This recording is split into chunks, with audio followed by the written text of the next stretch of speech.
This episode of the All About Pigeons podcast is made possible in part by the generous support of Camp Naco and Naco Heritage Alliance. Camp Naco is a historic Arizona landmark dedicated to preserving the legacy of the Buffalo Soldiers and sharing the rich history of the borderlands through education, community engagement, and historic preservation. We encourage you to learn more about their important work by visiting campnacoaz.org. That's campnacoaz.org. Our thanks to Camp Naco for supporting All About Pigeons and helping us continue providing free educational content for the pigeon community. If you love pigeons, you've come to the right place. Welcome to the All About Pigeons podcast, the world's only podcast dedicated to every aspect of the pigeon hobby. I'm your host, Phillip, and every episode is listener requested, ad-free, and created for pigeon enthusiasts from around the world. Whether you're flying homers, showing pigeons, flying performance breeds, keeping pigeons as pets, or just getting started in the hobby, we're here to learn, share, and celebrate pigeons together, connecting pigeon fanciers across countries, cultures, and generations. This is the All About Pigeons podcast.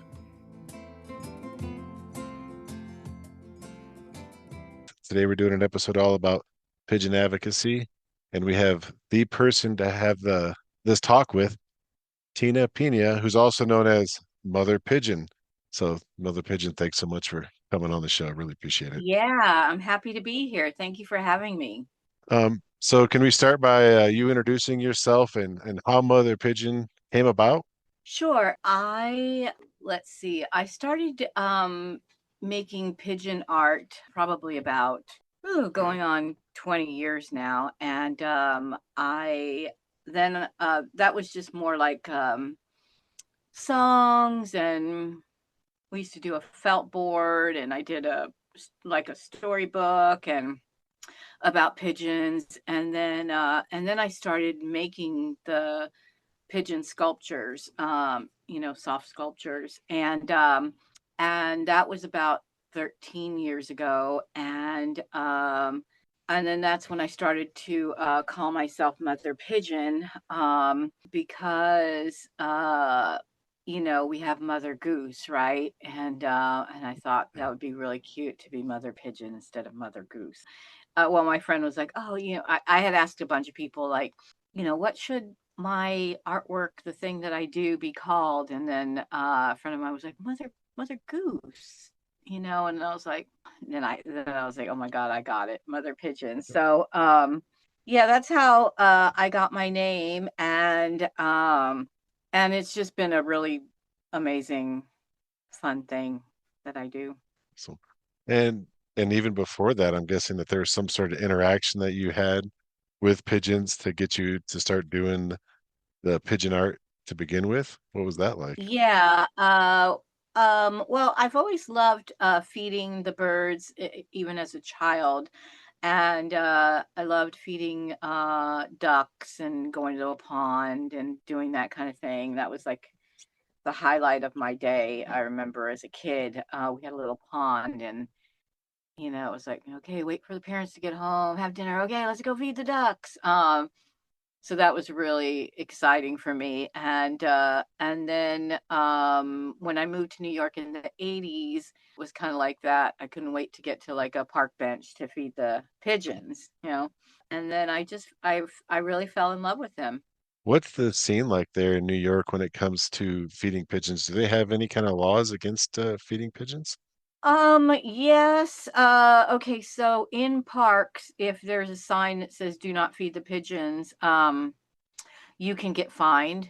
But usually they just tell you don't do it. And I mean, unless you kept on doing it, even though they say don't do it. Most parks have the sign, but are not, they don't have, some authority, walking around telling you not to feed them. I did get told the other day in Union Square to not feed them. And I said, okay. And then he hung out there for a while because he was waiting for me to continue to feed him. And then two other security came over, and then he said, I already told her not to feed them, and she said she wouldn't. And I just didn't engage really. I I waited till they left and then continued to feed them. Yeah, I mean it's we have a law that's it hasn't passed. It just kind of got proposed where no feeding pigeons in public area, and that's a statewide law that they're trying to pass. So we're really trying to push back against that because they're saying it's gonna limit the numbers and population, and it never works. I mean, I'm sure there's still pigeons in New York City, even though they've passed those laws and stuff. And Yeah, um, and that was just for parks, and like you can do it yeah, on well, you can't, I guess, private property, like if someone, a building, some yeah, buildings you can't do it.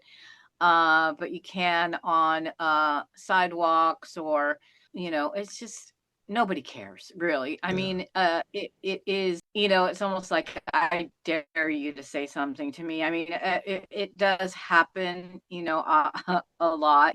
People will say, "Oh, that's disgusting," or feeding the rats, or that kind of thing. But I would say for the most part, I think it's gotten better.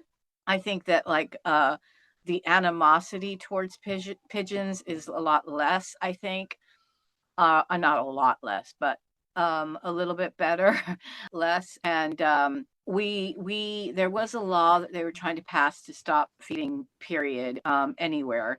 And oddly enough, like even one of the biggest rehabilitation centers called the Wild Bird Fund, uh, the uh, the owner of that, or whatever she's called, she was like, "Yeah, we should stop feeding the pigeons." And I couldn't believe it, but it didn't pass. We stood up, and it just didn't pass. So we're still allowed to do it in a lot of places. I'm curious what your perspective is on this. Why do you think they have such a bad reputation? Like, where did that all? They have a bad reputation because well, first off, we're so disconnected to nature, period. And our society has pretty much brainwashed us into thinking that um, animals are dirty and gross, and dirt is dirty, tree, everything is just in our way. And then so you have pigeons and birds, you know, um, and it's just another uh, being that is a target for, uh, for us to blame for anything. I think a lot of it has to do with the extermination companies. They make money giving the pigeon a really bad reputation. I think that's huge. I think that because I mean that exterminating any animal, rats and pigeons, and is a big, big money making thing. And I also think that, they are a reflection of who we are. And, there's a lot of self hatred. And it's like, oh, these pigeons are just always around, and they're always trying to find food, and they're always in my way. And they have nothing to offer us. I mean, it's just such a disconnect to a live, beautiful being. I will say, one of my favorite arts that you've done was it was you were on the street in New York. I saw this on your Instagram. You had all these like pigeon figurines set up around you, and you were Yeah. holding up the sign that said, "Beware, humans spread disease." I love that message so much. That was, yeah, I really like that. Thank you. Yeah. How did you Yeah, come I'll about tell with you that about whole that. one? Yeah. So, what I did was I made a bunch of rats during the pandemic. And pandemic. Sorry, I'm a little bit of a, I don't really that pandemic. But I made a bunch of rats, and and I took them into the subway during the during the lockdown, and I put up a sign that said, uh, run for your lives. Humans are spreading disease. And so, because, we're always saying that rats and pigeons spread disease. And I mean, I'm constantly on, not constantly, I try not to be constantly on Instagram, but if someone ever said, oh, they spread disease, I'm like, you spread disease. Um, and yeah, so that's how that came about, because it was just it was like, yes, now we're, you know, killing each other. And I can, you know, turn it around. What are some of the reactions that people come up and when you doing your performance work out there?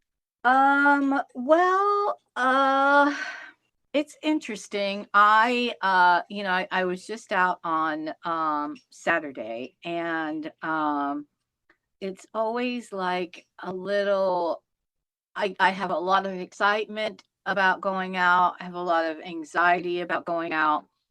And it's just me, never know what insane person or wonderful, amazing person is going to come by. And especially in Union Square. But I was in Williamsburg, and I set up like against a building wall on a sidewalk, and there were hundreds of people just walking by. And so for me, I just get in there, I set it all up. I have a fake trash can that I made, like out of felt, a big trash can. And then I put the rats around that. And then I made some bagels and pizza. And so the rats are all around that. And then I put the pigeons around that.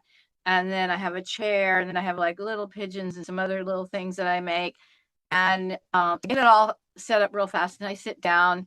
And then I try not to look at everyone, because, well, it's kind of nerve wracking, right? It's just like, I kind of would rather not even look up. And so I will I'll bring something to do. And so on Saturday, I brought some unfinished birds, and I just did this, right? I just sewed while people, going by, and I could hear, obviously, them saying things. Oh my God, that's amazing. Oh my God, that's so cute. Oh my God, I thought they were real, and then, of course, I would hear, oh my God, that's disgusting. What is wrong with you? Oh my God, how gross. Oh, it's so gross. And it depends on what kind of mood I'm in, because sometimes I can be like, you're gross, or like, it depends on Yeah. how I'm feeling. And on Saturday, I was anxious. So I just kind of like, just went in, and I didn't let it roll. Mhm. And, the amount of, attention it gets, which it's not that I'm not doing anything that big, it's like, it's not that big. It's like, 15 pigeons. On Saturday, I had 4 rats, the trash can. It looks cute, it looks cool, but to make someone angry, like, what? Um, and I sold a bunch. I made a really great amount of money. I felt really good, and a lot of pictures. Can I take a picture? And can you look up for me? Is it okay if I take your picture? And yeah, it's really, I love it. I live for that, and I live to be out there and be able to, just elevate these animals that are constantly trashed. Right. It's like, I can't stand it. Okay, so we're in Bushwick in Brooklyn, and our bedroom faces the street. So all night we hear people screaming because the rats are running around. So you hear like,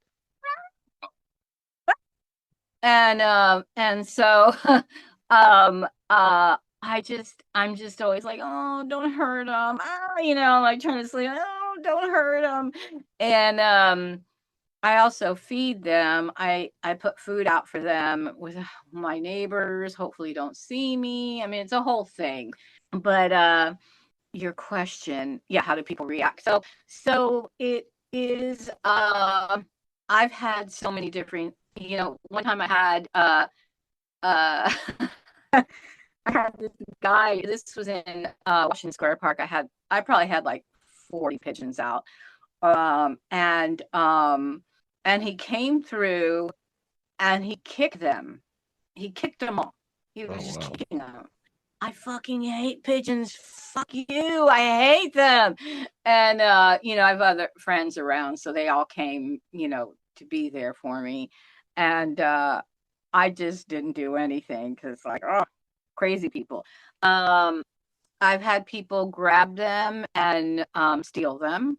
I had someone grab a couple and he started running with them, and some friends chased him down, other vendors, sellers, chased him down, but then he started shoving them in his pants, and they were like, oh, okay, he can have them. They're yours. And yeah, so yeah, I mean, you never know, but I found a new place that I like, Williamsburg. It's a lot more. There's a lot of people, but it's not. It doesn't. It doesn't bring in like the insanity that is Manhattan parks, because me sitting there with rats and pigeons and a trash can, I'm a magnet for crazy people, and so this place that I go to now is it doesn't have that. Well, there are a couple, but they already know me and they say hi and they walk by. But yeah. I mean, that's and art, right? It's supposed to elicit some sort of feeling and maybe a reaction, but you're getting sounds like you're getting extremes on everything of the spectrum right there from, oh, that's cool. Can I take a picture to, people kicking your stuff and yelling. But I mean, it's a fresh perspective on for advocacy for these birds, because there's a lot of, pigeon fanciers that will do other things like put up like a little mobile pigeon loft at fairs and, show people as they're walking by, like, hey, look at all these different breeds. Like, here's some information on our history with pigeons. And Yeah. so, I mean, I really like this approach that you're taking through art. And kind of transitioning into that is you also do this mother pigeon YouTube show. And, that's super cool. I got my kids love it. There's not really any kind of puppet shows anymore. And so, that was really fun and fresh too. So, how did that come about? And, what's the main message behind everything that you're doing with the show? So yeah. So the puppet show has turned into we call it now Mother Pigeon's Revival. It is part of the Pigeon Religion that I'm starting, or that I've started. And so we have that was Frankie that you met earlier. And Frankie's part of the show. And then we have Max the rat, and we have Roman the raccoon. And we were using hand puppets, but now we have these like puppet heads that they wear. And so the shows are more like you've got this big giant puppet head, and then like and a hand puppet. And so we do songs and we read our book, and it is just how old are your kids? So my youngest one has been watching it. So he's 3, and then I got a 5-year-old too, and then my 7-year-old. So yeah, I they mean, watch it. yeah, perfect age. Like, Yeah, so we did a show recently for a classroom of, I think they were 6 years old, okay, and it yeah. was the most fun. I mean, we got paid nothing. We were getting ready. It was early in the morning. I'm like, why did we agree to do this for $100? Like, I'm like, oh my God. And so we're like packing up the stuff. We got to go all the way to Manhattan. And I mean, I know why, because when someone approaches me to do something, I get a feel for them through message, right? And I'm like, oh, she sounded so nice, and she's a teacher. She's teaching them about pigeons, and obviously they're not giving her any money. She probably paid with her own money to have us come. And and I said, okay. And it was like 3 months in advance. And then when it comes to it, I'm like, oh my God, what are we doing? And then it was so amazing. Oh my God. These kids knew so much about pigeons. Oh, wow. There was one part where Jason is doing the hand puppet and he's playing guitar and we're talking with the kids and they're just like, mother pigeon, like, I mean, it was like, oh my God. And then so I said, you all know that pigeons don't like to be chased. And they were like, yeah. And then I said, why don't they like to be chased? And, you know, and I asked the little girl, she goes, because pigeons remember your face. And if you Wow. treat them bad, they're not going to like you. I was like, oh my God. Wow. Yeah. So that was so sweet and smart and and then I said yes, and also when you scare them, you can maybe scare them into the street, and that wouldn't be good, and stuff like that. And they knew so much about pigeons, and then I brought like little I made painted bags, and then I put birdseed in them, and we fed the birds in the park, and it was the most beautiful, wonderful time with them. And you briefly mentioned this, and I want to hear a little bit more about this. Pigeon religion? Hmm. So I'm I'm trying to figure out a way to really embrace this idea that I have to start the religion, pigeon religion, and I mean, I already see it online spreading, people being like pigeon religion, and like there's this one artist, she made. Well, I was making pigeons with like their little saint crown on Oh, them. okay. Yeah, yeah. When I make them, I put the and then she is a really amazing artist, so she paints them and then does the halo on them, and Mm. so that's all really amazing. And so it would be, I think what we're going to do is start a nonprofit, and it would be the Pigeon Religion, and it would be a religion, and we would worship the pigeons, and there would be all kinds of things, like we'd have something called a baptism, where if you wanted to, baptize your pigeon, or just do kind of fun things, that because I'm actually Catholic, so anytime I'm like reading, I don't read scripture because I'm not that kind of Catholic, but anytime that I love reading about the saints and stuff like that, but and I read things, I'm like, oh my God, that's so, oh, I could put, like hallelujah, I turned it into hallelujah. Instead of amen, I do a hen, things like that. So, Nice. yeah, so it's just, and then, I have no shame in saying that I will worship these birds, that I worship them, that they are, they are the universe, just like all of us. And and so yeah, it's gonna be interesting. Yeah. Well, we'll definitely be following that too. That's really interesting. Definitely. Um, so Yeah, I want to someone's do what we're doing yeah. with the Mother Pigeons revival is Mhm. I'm working on a hymn book, because we have songs that people sing along Right. with when we're doing Mother Pigeons revival. And one of the songs is it's called Pigeon Religion. Jason, do you want to do Pigeon Religion real quick? Oh, nice. Here we go. Um, Yeah, Yeah. and so what I'm working on, because we have a few big shows coming up in the summer. Actually, I think we have one in a couple weeks. But I want to make a hymn book so people can have their hymn book while and sing with us. These songs about the wildlife in New York. So, and then the people who follow the pigeon religion are called devotees. No. So There you go. you're devotee if you join the pigeon religion.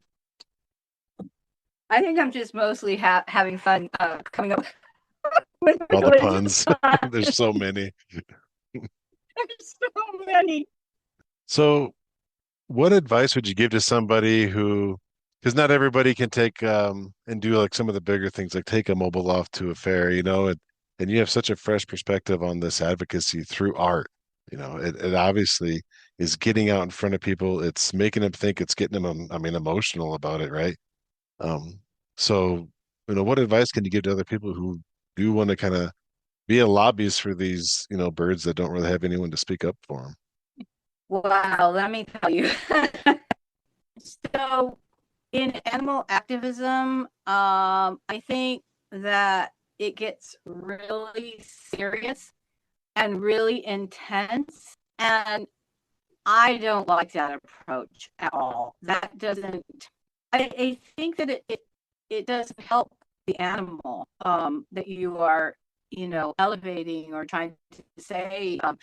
Recently, I like to dress up like the animal that I am advocating for. So if there's a big protest about a certain animal, I will stay up all night making a costume to fit that protest.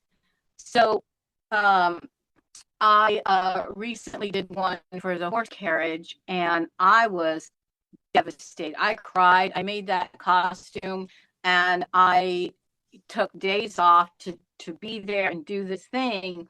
And the organizer, a main organizer, she was like, "I don't know, you can't. That's just gonna be too, She didn't say weird, right? She just said, you know, maybe, And I said, why? And because I'd gotten there, were press, it was huge. Uh, press conference about a horse that had gotten hit by or who had fainted or something. I don't remember. It was terrible. And and so I said, why? And she said, well, I mean, you're not, I don't know what you're trying to do. Like, and I go, well, I'm dressing up like, I think her name was Sally or something. And I said, and that's how I advocate for the animals. And she was just kind of rude to me and everything, and so I was like, okay, whatever, I'll just stay in the back. And then nothing happened. The horse carriages continue. It's just a total shit show for them. It's horrible. And then she asked me to be part of her coalition, and I said, okay.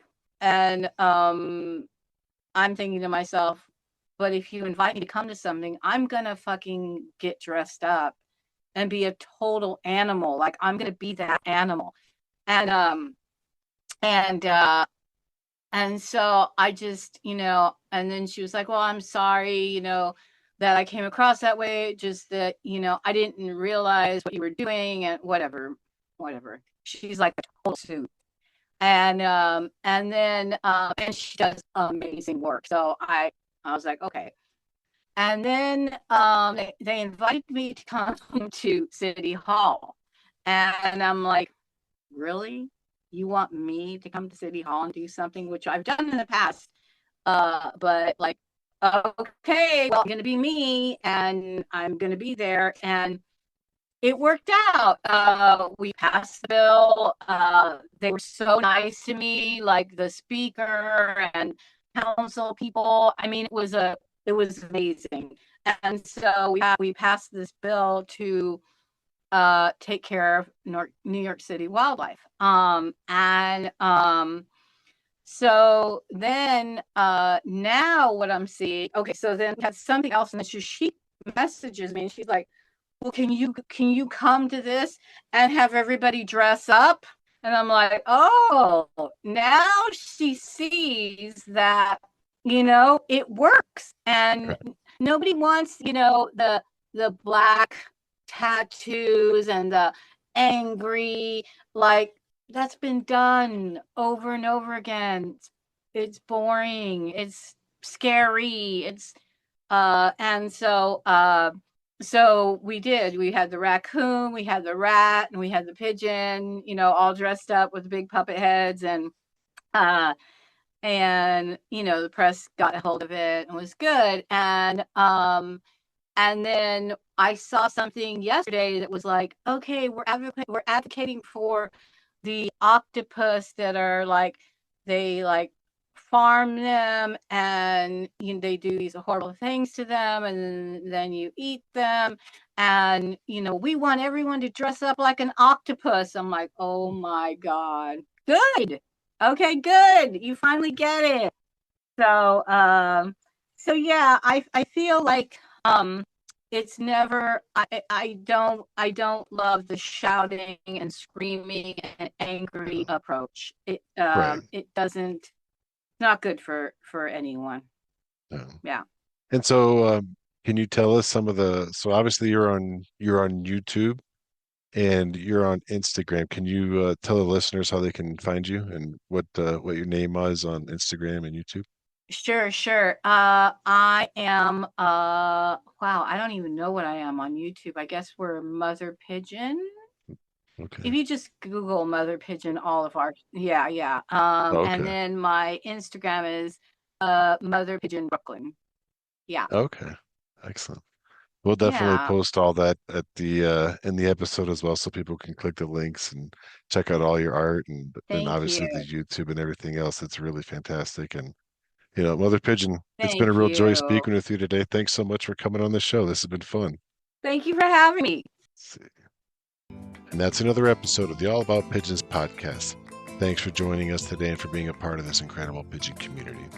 If you enjoyed this episode, please share it with a fellow pigeon fancier. Leave a comment, follow wherever you're listening. Every share helps introduce more people to the hobby that we all love.